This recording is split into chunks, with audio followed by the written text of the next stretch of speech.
on this computer. Well, let's get after it then. Let's go. Let's Great Thursday. go. Great Thursday. Well, Gail, it looks like we have a visitor and a special guest with us today.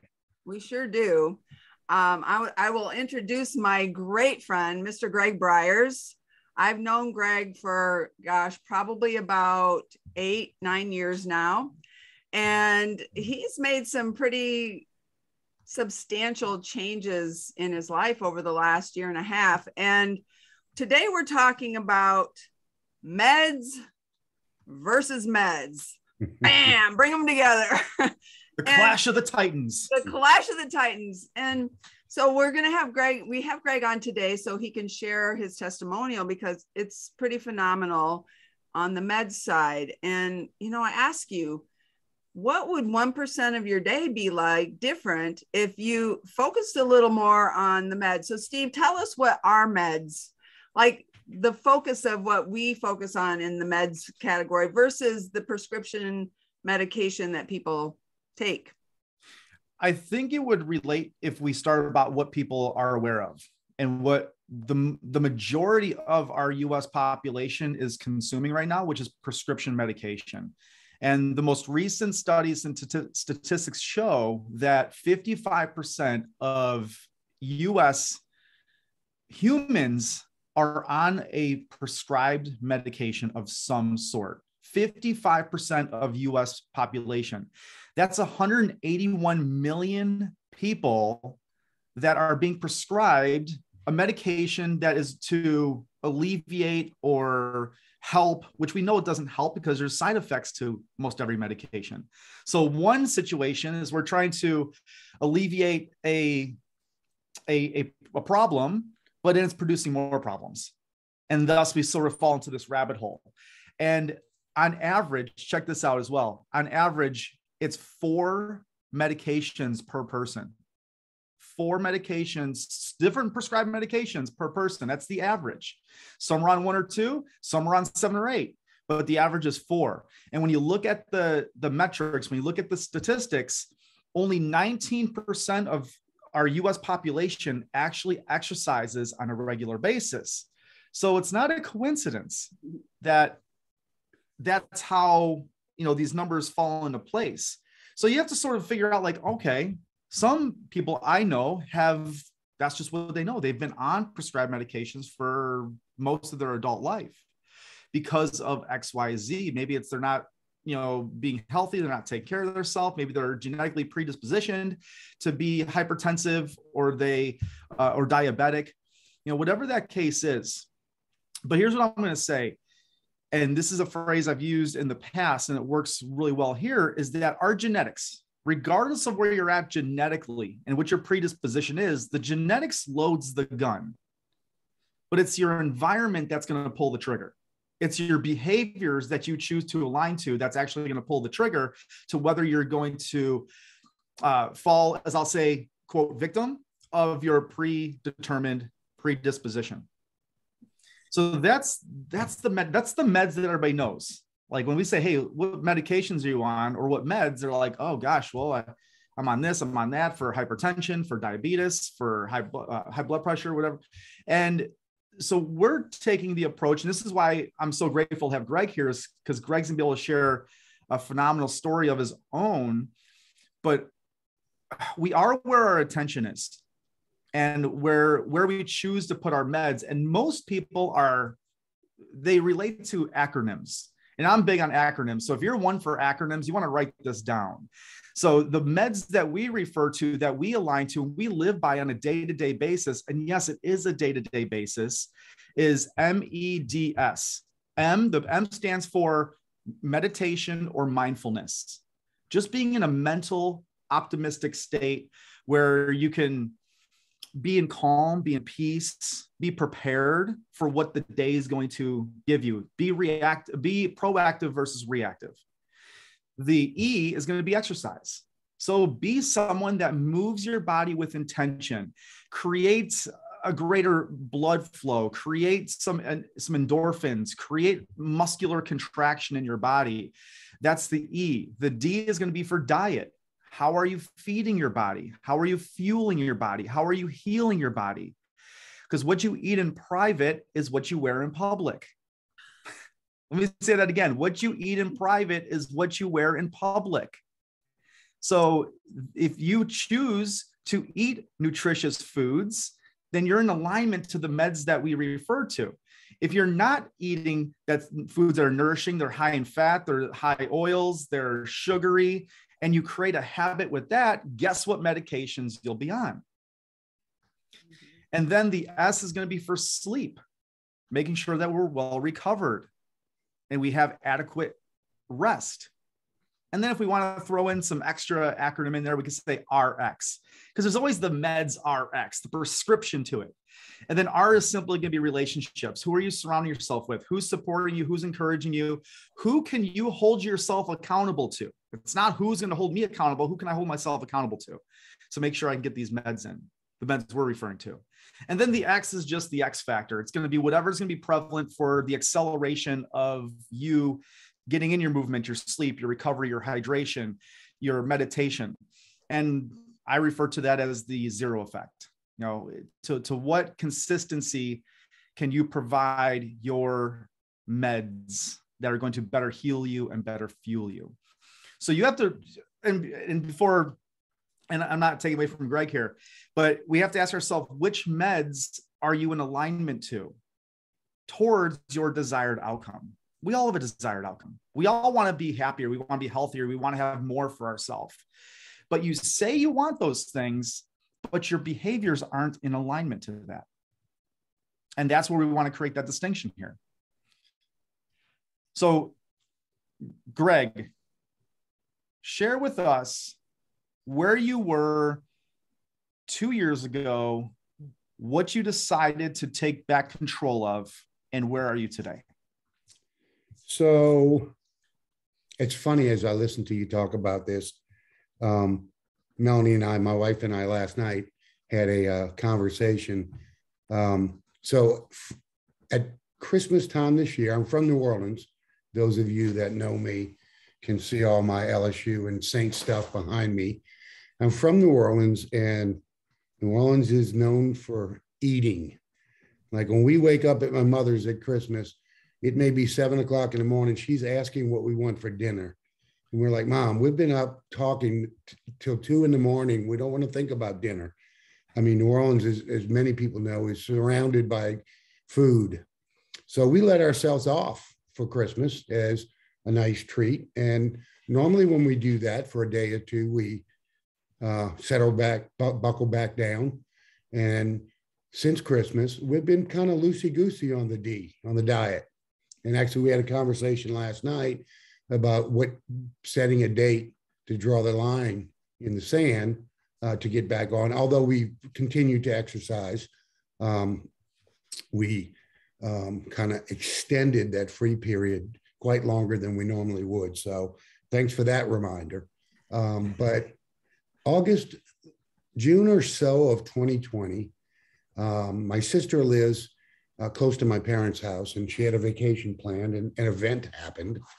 I can't remember if it was my mother and father. They're 86 and 87 now. And she said, I guess I'm not going on vacation. I said, oh, heck no. You know, you bear the brunt of this all the time. For all the rest of the four of us who live out of town, I'm flying down and I'm going to stay at mom and dad's so you can go on vacation. So I did. And it's kind of a story about mindset. You know, talk about the M in your meds. My mindset when it comes to business is spot on typically. But I'm so much like my father, I just assumed it's a bad mindset. It was a mindset change. Can I give 1 second? I think his puppies are calling his. Yeah, Gabby's scratching at the door, scratching varnish off my office door to get in. Duty calls, or sometimes doo-doo, who knows? Which means that Mama probably got angry with me and went down to feed the horses without me. That's all right, I'll deal with that. So I'm down there for the week, and They're not happy I came because they knew I was coming to babysit. I guess they figured that out. But I'm sitting around and I'm watching them, and I had put on quite a few pounds. And look, I got to tell you, I have lost hundreds and hundreds of pounds over the course of my life. Gained them all back, but I did. So I'm sitting there and I'm watching for the week, and alarms are going off at certain times of the day, and he's giving mom eye drops, or he's checking his blood. Check your blood, Grampy, check your blood. And she's sticking him with insulin. See, we have a deep, deep rooted diabetic trace in our family. My grandmother lost both her legs to it. My dad is a mess with it. And every time he has a heart issue or whatever else, and they give him other meds, it goes crazy with his diabetes. I, at that time, had recently been put on a second dose of a diabetes meds, just pills. I'd priorly been put on one. And at this time, she says, you need to take one in the morning and one at night.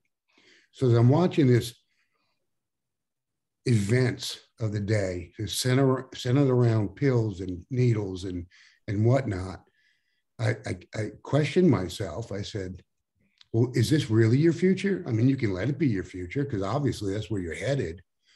Or do you need a mindset reset? And can you take control of this? So I came back home. My wife and I talked, and we decided we were going to get on track. And we did. And the first 3 or 4 months, all I did for exercise is I walked. Now I have a great neighborhood with lots of hills, and I probably lost 40 pounds just doing that. And then she got me hooked on this crazy girl exercise called Pilates. So there was a Friday night, it was a couples night. I said, sure, I'll go do that. Sounds fun. And that's it. I was hooked. You know, now 150 classes behind me. That's kind of one of my go-tos for exercise. And we started doing that, crazy. And I lost another 20 or 25 pounds doing that. But I thought that would be the exciting part. It wasn't. I started coming off of meds. So at the time, we heard about this company called PillPack. They put all your scripts and your supplements in these little packs. Well, they can only put so many pills in each pack because they write on the front of it what pills are in that pack. So at the time, every day I was taking 3 packs. 3 packs. And I said, this is ridiculous. So we just kept going through it. I actually took myself off of the first dose of the metformin because I kept spacing out. And then wound up taking myself off the second. Of course, I was fussed at by my mother, not going to the doc and all that to do it. And then I did go to the doc, and she goes, oh my God, you don't need it. Yes, you're a diabetic, but I have many diabetics that are under control without meds. So today, all my supplements and the few scripts I have left are in 1 pack. 1 pack. So I'm super excited about that. I may come off of one more. But I came off of, so I have a gift from my mother, a hypertension that we realized when I was a teen. At the time, I was on 3 BP medicines. Now I am on one still, and I may be, just based on my heretic gift from my mother, I may be on it forever, but 1, not 3. I was on 2 cholesterol medicines. I'm still on 1 that's a very low dose, and that may go away. I just had some work done, and it's spectacular. All in total, I came off of 5 RX scripts, 5. So I have 1 pack, includes my supplements and the few meds I have left. And that was more exciting to me. I mean, I was on a mission. My doc laughs at me. She's the cutest thing. She's a big supporter. And I had a televisit yesterday after a test I had. And that feels as wonderful as being lighter, just being off of all that stuff, putting that junk in my body. And so we do believe that. We spend time in mindfulness. It was a big mindset change. That's really where it started, by saying, hey, what if I don't accept this? I don't accept this future life. I'm a little bit older, maybe a decade or so than my wife. And not only is it not fair to me, it's not fair to her. You know, I don't need to go, or she doesn't need to take care of me with pills and needles and stuff like that. If I can just be mindful and realize that I can control some of this. And so that's where I am. And that's what I'm super excited about. And we will be back on our D part of the med, your med, very quickly. We'll continue our E's. I told Gail this morning we had to cancel today's Pilates because these two ladies, Tuesday and Wednesday, killed us. I could hardly stand up last night. I said, let's take a muscle recovery day. Because one thing, if you know anything about Pilates, it's all core. And a lot of, Steve, probably not you, because I've seen some of your pictures in your heyday. Probably not, but old weightlifting football guys like me, we don't spend a lot of time on our cores. We don't work glutes. We don't want to wear a Speedo and have pretty glutes. But Pilates is all about core. And it's crazy. I mean, these ladies kill us sometimes, and it's great. It's wonderful. So we'll be back on. I'm not going back on those meds. And I will continue with my supplements and my few RXs in one pack forever. I'm done. I'm not putting it back on. So we just need to get back to the D, and that's my story. I'm sticking to it. Wow, that's incredible, Gregg. And I've been a witness to your story. I've been a witness to your transformation. And what I heard towards the end when you were talking about that, it's not fair to my wife. It's not fair to me. And like your reasons became stronger than your excuses. That's true. And I know that you're not finished. There's more things in your health journey that you shared with me that's next. You know, we are where we are now. Where are we going to go and how are we going to get there? And I'm just really proud of you. I'm proud to witness that. I'm proud of you. Steve and I were blessed to spend some time in your home last year when we were headed to Florida and Flow, and we worked out in your basement. Yeah. You're like, I say basement. Most people's think like Gregg's basement is like a base, like it's a level. Okay. So your workout room was amazing. That was my first time of really doing a Pilates type exercise with you. And, I think we kicked each other's butts. That was Valentine's Day. We had our, I remember Valentine's Day workout at the Bryars household. Mm-hmm. And so Gregg, it's one thing to make a decision. It's another thing to put forth the effort to actually do it. And, Steve talked about the RX, the relationships, the mindfulness, getting around people, surrounding yourself with people who have that thermostat, the temperature. Like I always talk about Steve, like Steve's if the top temperature is 120, Steve Trzak's 120 in his health and fitness. And so I like to hook in here and hang around. I like to hang around Steve because I might be at maybe about 104 right now, but I want to keep rising. I want to keep elevating my own life to that temperature where I feel like I own it. And I know that there's people out there listening right now and they want to own it. And I hope they took away from your story, Gregg, that it starts with mindfulness. It really starts with how you're thinking and feeling around those things. So thank you for sharing your story with us and for being here and for continuing on and not giving up. Here's the secret, and you touched on it, Gail. The secret is surround yourself with people you want to be like. And I got to give props out. I mean, I got extra benefits out of this, right? My bride was already smoking hot, but I got to tell you, 6 days a week at Pilates and other stuff, has a benefit. But the days, look, there are always days you don't feel like. Well, if you have an accountability partner like my wife yesterday, I'm like, can we just not go today? And we didn't go today. And that was for two reasons. We were away from our puppies yesterday and she didn't want to be away from them. And I could hardly walk last night. But so that was a reason. Yesterday was an excuse. I'm like, I don't know. She goes, why wouldn't you want to go? Why wouldn't you want to go? So regardless of us eating a little bit off now for a month, I haven't put a slab of weight back on. I probably put a few pounds on. What I've got to go do, which I'm going to do today, is go stare at that and be accountable to what that tells me.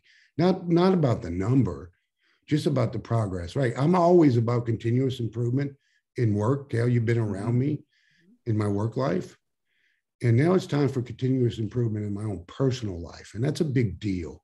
But to have that accountability partner that will get you going is really a secret for me. Because I, like everyone else, I can do, I can't do. I can do, I don't want to do. I can do that with the best of them. But I've got somebody that pushes me because she knows my whys. I have my whys on my bathroom mirror, for crying out loud. And my whys, I look at her every night when I go to bed and every morning when we wake up. And these animals of ours, we've got dogs and horses. And so those are my whys.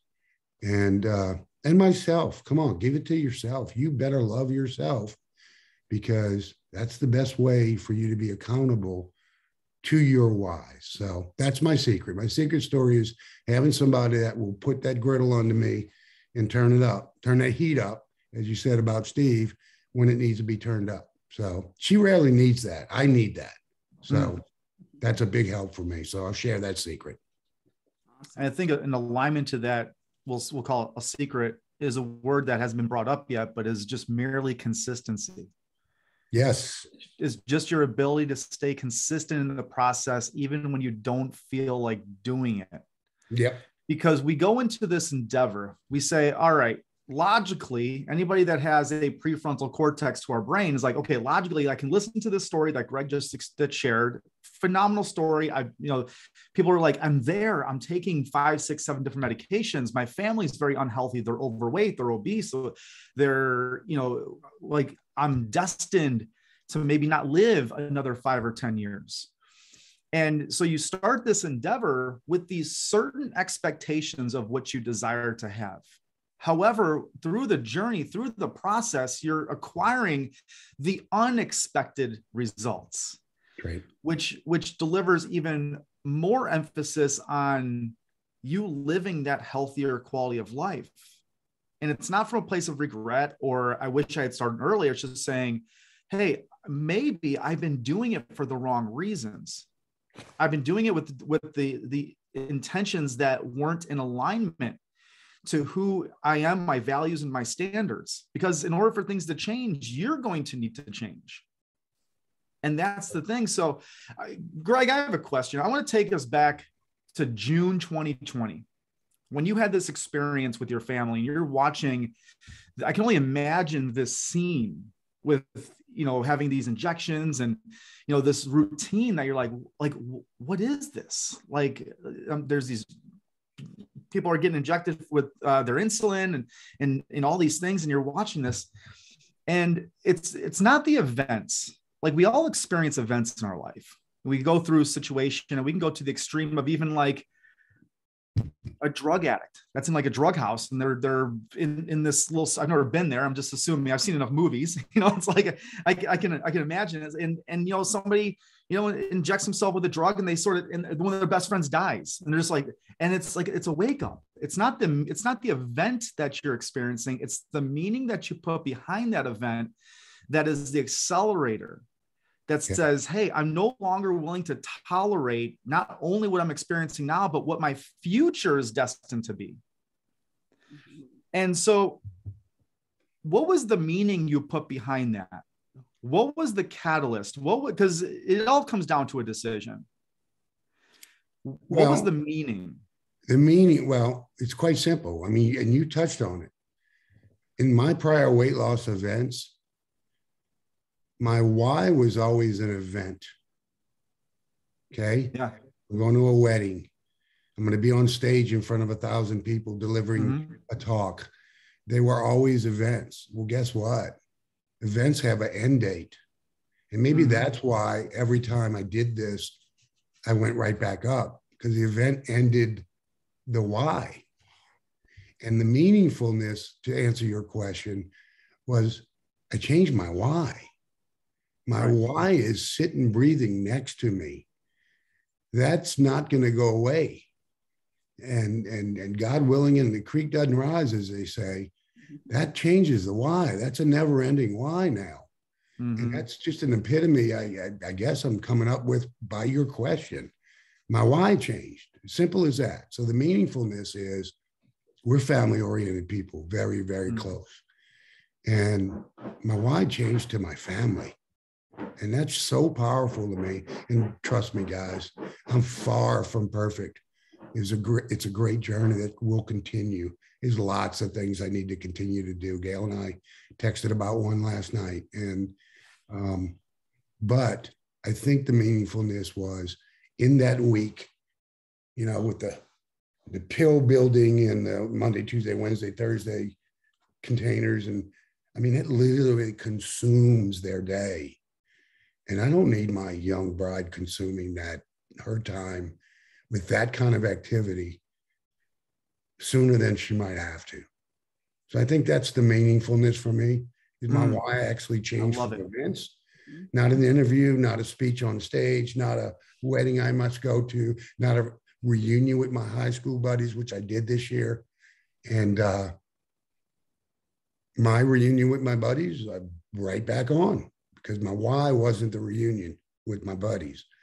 My why was staying with Melanie, healthy with Melanie, as long as I possibly can.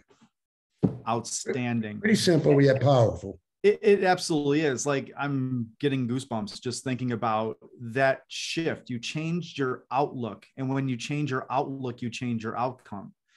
And part of what we do this for here in the Party at the Summit conversation, this episode, this podcast, why we do this is we want to meet people where they're at. We want to say, hey, what's going on in your life that you can pull from this? And there's something that you said earlier, Gregg, I want to just touch on. And you said, and I can relate or have at least some empathy, because I've worked with many, many clients that have had they have this huge ambition to lose a lot of weight, release weight, body fat, change the quality of their lifestyle through their health, fitness, and wellness. And you said something, you said, in your one valuable, precious life, you've lost hundreds of pounds, but you've also have put on, you've gained those 100 pounds back on. So stay with me for a second. You have somebody watching this and listening to this, and they're like, you know what? I've done that. I've done what Gregg's done. I've lost 20 pounds, put it back on. I've lost 30 pounds, put 30 pounds back on. I've lost 50 pounds. Man, I was celebrating, but I put those 50 pounds back on. They're telling themselves right now, well, what different is going to be if I try now? What's going to be any different? I've done it. I've tried it. It didn't work. I've tried it. It didn't work. I tried it. It didn't work. It worked for a little bit, but it wasn't sustainable. And we're not going to get into this because we talked about our internal barometer. We have a barometer inside of us that says, hey, here's where our temperature of health is going to be. And we cannot exceed what that internal temperature or thermostat is set at based on what we believe to be true about ourselves. That's right. It's our identity. It's the beliefs we hold true to be true about ourselves. We're not talking about that here. But what I want to be able to discuss and make sure that this is a takeaway is that it's not the event. It's not the moment that you're going to experience and you sort of get those sweats and the shakes and you're like, oh gosh, like, is this, I just can't live like this anymore. You must create a specific vision that's going to be compelling to you. And it's going to be a driving force for your emotional intensity to make a stinking change in your life. Yep. Because your past does not equal your future. Whatever you've tried, consider that an experience, a lesson, and you're happy, you're grateful for those lessons because now you know, hey, what doesn't work? Or maybe it worked, but you just didn't choose to change who you were. You worked on all the doing aspects of it, but you weren't changing who you were being. And you can make that decision today, say, hey, I'm going to shift my outlook so that I'm focusing on my whys, my reasons. So I'm not playing the weight loss game anymore. I'm playing the stinking transformation game, and I'm going to live the rest of my life, the best of my life. Bravo. Absolutely true. So no matter where you're at, whether you've had a fluctuation of 50 pounds, 100 pounds, 500 pounds, it doesn't matter. What matters is that you are here today. And I'm not saying that this is going to inspire you to make the change, but go find something. Find something so that it is no longer a negotiable act for you to be focused and put your attention on going to pick up your medications, your meds, your prescription medications, or if they're dropped off. I think everything's so convenient now. You don't have to go pick them up anymore. And start placing your attention to the things you can put your attention to and control, which is your mindfulness, meditation, your exercise, your diet, your sleep, your recovery, your relationships, the people you surround yourself with, and just do it one at a time. Yep. One at a time. Yeah. So that was a big takeaway for me, Gregg, is just the fact, like you just reminded me, because I've never been in that position. I've never been in a place where I've needed to lose weight. From an early age, I was in an environment where being healthy was just the way to be.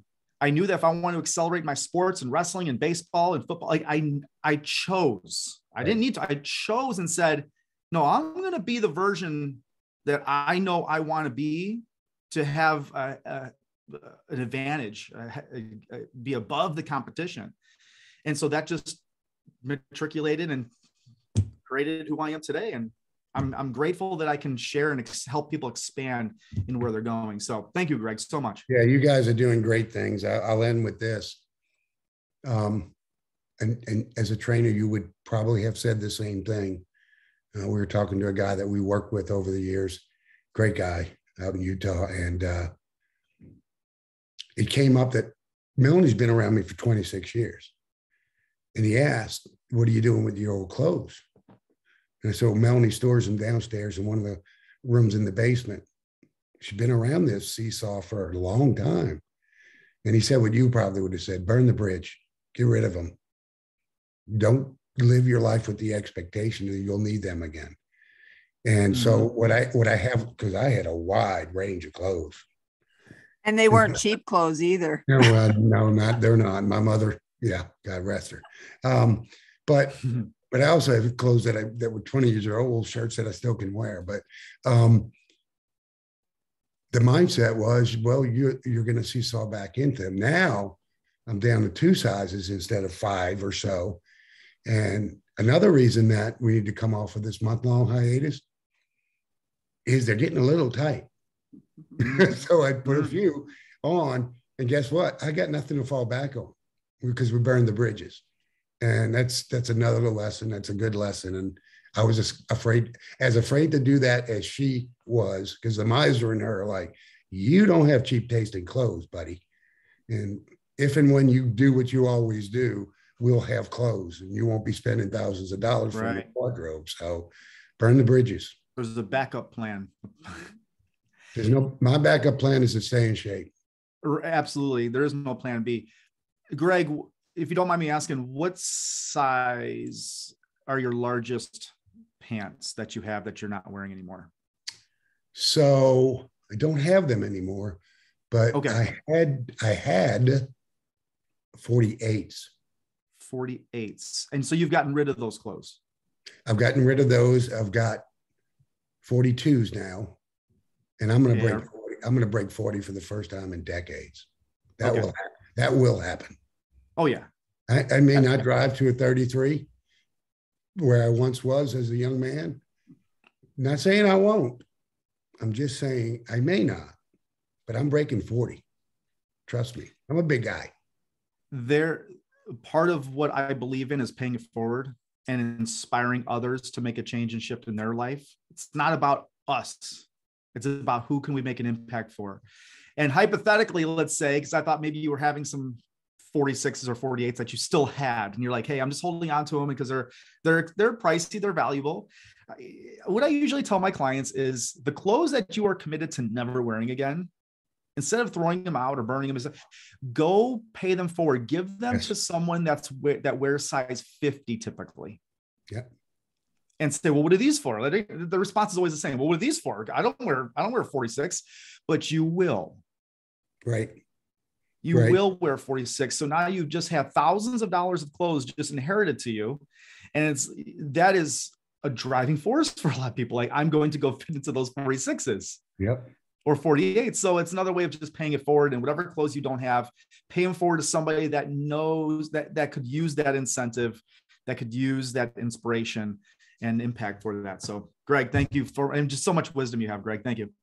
You're welcome. Thank you. I love how you said, take the person with the higher and inspire them at a lower weight instead of donating the clothes to somebody that they fit. Because what inspiration and motivation is that, except for maybe they don't have the clothes? But that was powerful, Steve. Thank you for sharing. Gregg, thanks for being here. Well, this is the reason why I say that, is because when I was training, when I was coaching, and I was actually doing like I had an apparel line, I had clothes, and I had shirts, and I would ask them, hey, what size shirt do you wear? Well, I wear an extra large. Great, thanks. Guess what I would send them? A large. A large. You sent me the wrong shirt. No, I didn't. Yeah, but no, there's no, because this is what you're going to fit in the shirt. And sure enough, a month later, 2 months later, they're sending me pictures. Oh my God, fit in the shirt. This is great. But it's just, and again, it's a subliminal message. It's our subconscious going to work for us. Great. And important. So Gail, I'll let you wrap this up. Gregg, thank you so much. Appreciate your generosity and kindness for being here with us today.